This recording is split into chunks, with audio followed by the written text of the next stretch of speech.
So here I am going to read a sample data text. So this is a sample data.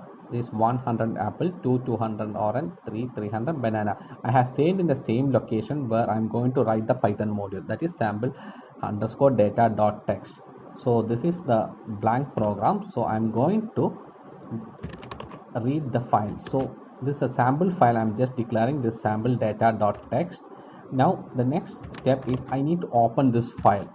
File equal to open sample file comma r. So r is what we call as a read mode.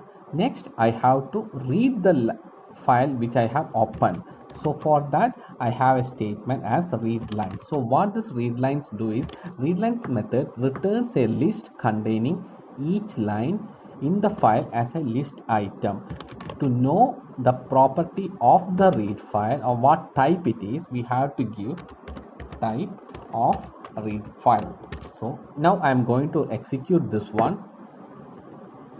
So see, you can see it's a list. Now if I want to print this line, print the file which I have read, I'm going to have print read file. So as we mentioned earlier, each line in the file as a list item. So this is one list item, second list item, and third list item. Now if I want to print line by line, then I have to go in a for loop. For that I have to give for lines in read file, then I am going to print lines.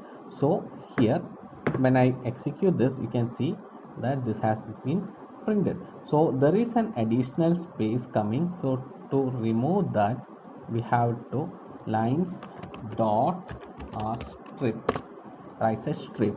So now if I execute this module, you can see this is as printed. The so input as well as output is similar, and we have read the file. So let's go to the next topic.